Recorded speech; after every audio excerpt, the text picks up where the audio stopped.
Hi, Clint Coons here with Anderson Business Advisors. And if you're considering flipping properties, the question is, what is the appropriate entity for that particular type of real estate business? Now, if you've gone to an attorney, I'm sure they've probably recommended you create a limited liability company. Now, this can be both correct and incorrect depending on how you set it up. I mean, a limited liability company is a great entity. It does provide asset protection. And for someone who is looking to flip property, I mean, you can just imagine the potential liability you're going to have with that type of venture, because all kinds of things can go wrong when you're flipping. For example, somebody could come out, a contractor, they could be injured while they're working on your property. You could go out there yourself and you could injure someone. I've dealt with an individual before who was rehabbing property and was out utilizing a backhoe, and he severely injured someone when he swung the bucket. You could buy property that's contaminated, and you don't know it until you start digging in and getting down into the dirt, and then you find that it's contaminated with oil that has seeped over from possibly adjoining property. So there are things that come up when you are rehabbing property that will create liability for you. And ideally what we want to do is we don't want to put all of our assets at risk. That's the whole point of asset protection planning, especially when it comes to rehabbing. We want to make sure that we don't risk the entire farm by betting it all on one deal. We want to ensure that if something goes wrong with that deal, then my risk is compartmentalized with that particular structure, so I won't lose more than what I've put into it. The other aspect of dealing with flipping property is, what about the taxation? Okay, we want to make sure that we're not going to be taxed at an extremely high level on the profits we're generating from this particular activity. And so in addition to taxation, you also have the structure itself. How will it affect my ability to continue and be successful with my flipping activity? So there's three very important topics we need to look at when it comes to flipping property. And although an LLC can protect you, it needs to be set up with the appropriate tax elections and in the appropriate manner to make sure it's the right entity for your particular type of flipping activity.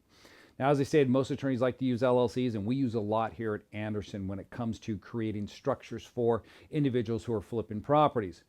But the difference between us and most attorneys or individuals who create structures is that when it comes to creating that LLC, we're often going to tell you, if you're a flipper, you should have it set up as a C corporation.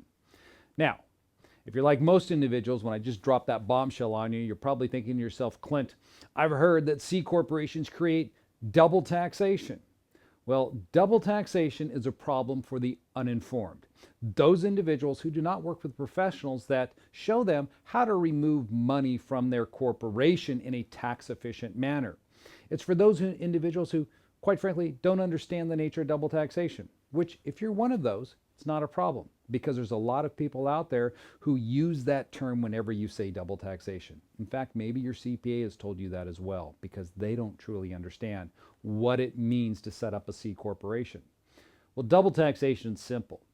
You set up a company, you make a lot of money in it, and then you don't have any expenses. And you leave all that money in your corporation and you pay taxes on it at the corporation's tax bracket.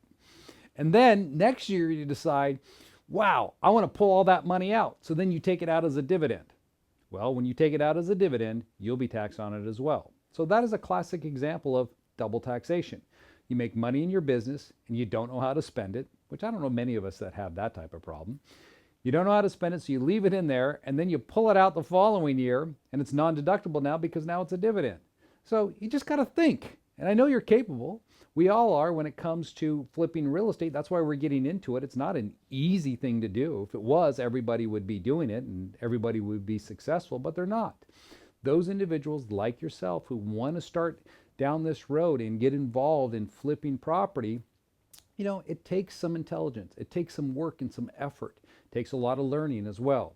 And so with that comes planning. So by setting up a C corporation, what you're going to do for yourself, number one, is ensure that you have a liability protection, a shield. And when I say C corporation, it could be an LLC set up as a C corporation for tax purposes. You're also going to set yourself up from a perspective that not all the income you make is going to flow down into your personal tax bracket. That is, the C corporation's taxed at its own tax bracket, so the money you make there, maybe you don't want to pull it out right now because you want to keep it in the corporation for further investment. corporations tax at 15% on $50,000 in earnings. So if you expense out all of the income, but you leave 50,000 in there, it's only going to be taxed at 15%. That could be advantageous for you for next year's investing because you'll have more after-tax revenue versus taking everything into your own name. Because most individuals will set up LLCs treated as partnerships, disregarded entities, or S corporations. And those are all flow-through entities, so they'll be taxed at your tax bracket. The other benefit of having a C corporation from a flipper standpoint is because nothing shows up on your tax return other than what you choose to pay yourself in salary, you'll look better to lenders. You know, I work with a lot of people who flip real estate, and many of them rely on financing to put their deals together. And the problem is that if you're a flipper and you're doing it in your own name, it's going to show up on your Schedule C, and that makes lenders real nervous if you're trying to use traditional financing. And so many times you can't. And so you're forced into private money or hard money, and now your interest costs have gone way up. Another issue then arises that if you do set up an LLC and you're not doing it in your own name any longer, and you have it treated as a partnership or disregarded LLC or an S corporation, you haven't improved your position when it comes to seeking financing from traditional lending sources, because those entities that are treated in that manner that I just described from a tax standpoint will still show up on your 1040. Because as you know, when you go to borrow money, they want to see a copy of your tax return, and the underwriter is going to look at it. They're going to say, I see you have a business that you've set up for yourself. What does that business do? And then you have to explain to them that it flips real estate. Then they're going to want to see the tax return for that business, the profit and loss, and the balance sheet. And if you've been expensing out a lot of the money out of your business because you're using it the way you should, the way I use my business to maximize its benefit for me, then it's going to appear as if you don't make very much in your business. So now you do not become an attractive borrower to the lender.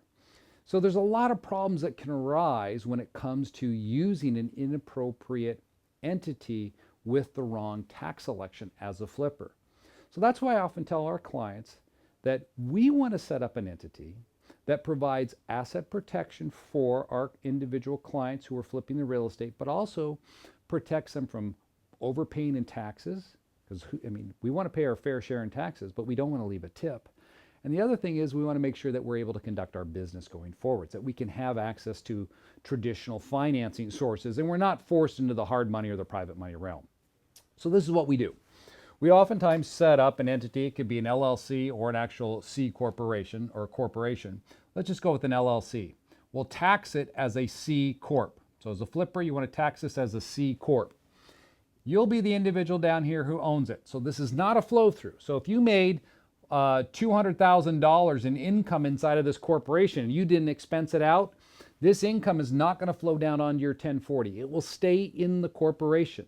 So if somebody looked at your 1040, this income doesn't appear there because you're not going to pay tax on it. Your corporation is.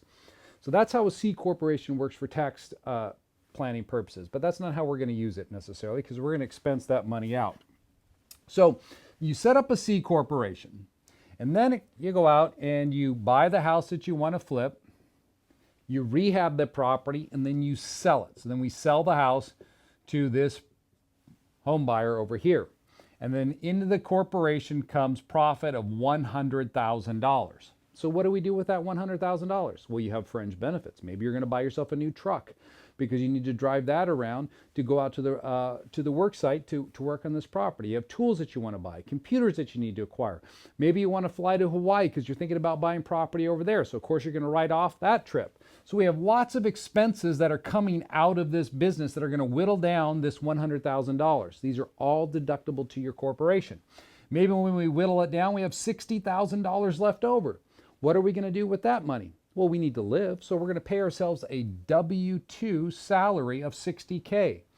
Now, from a borrower or from a lender standpoint, when you supply your 1040, you're going to show them that you just made $60,000 this year. Now, I know that's not a lot, and that's not going to help you get financing for possibly a $500,000 purchase, but it's the start in the right direction.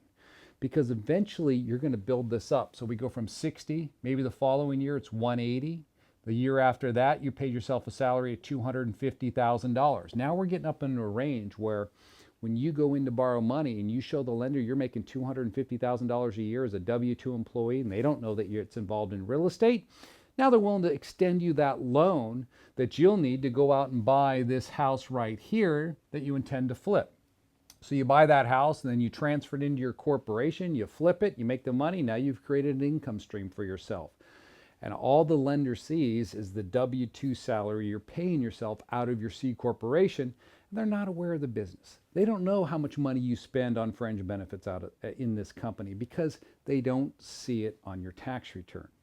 So for a real estate flipper, I really like the idea of using C corporations. Now on top of that, what you can do, if you really want to take this to a different level, if you have your own money and you've built it up and you're flipping properties, you should have a dual entity strategy. I would have a strategy set up where I have a C corp or an entity treated as a C corp. So again, this could be an LLC or an actual corporation. So this right here is my flipping entity. This is where you flip.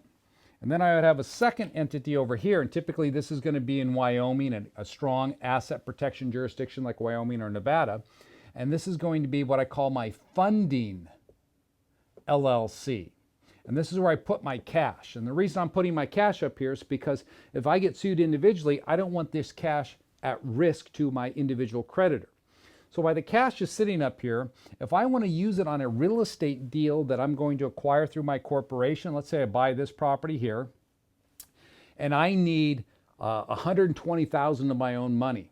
Well, I'm going to have this LLC loan this company $120,000. So really my funding LLC is treated as a private money lender is what it's going to be doing. It's going to be loaning this company money. So it's coming from here. Again, you're in control of both of these companies. So you make this decision, right? You loan the money. Now, if you use private money, if I was going to loan you money, what would I ask in return for a loan of those funds? I would ask for collateral, for security. So if something happens with the project and you walk off and the property has to be sold, then I get paid because I have a secured interest. And the way I secure my interest is by filing a deed of trust or a mortgage against the property.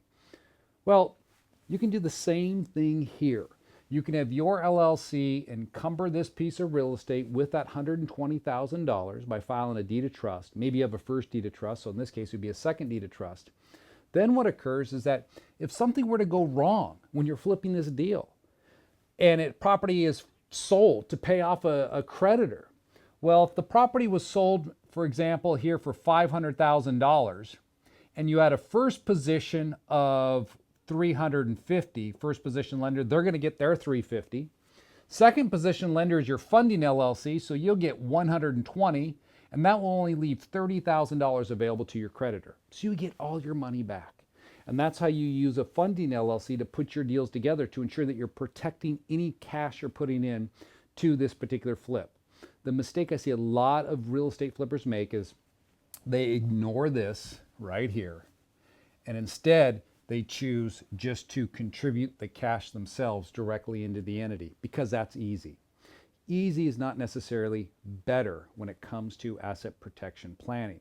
You want to choose a strategy that analyzes all aspects of the deal and how it could possibly go wrong, and you want to put things in place that will protect against those unfortunate situations that might occur with your investing.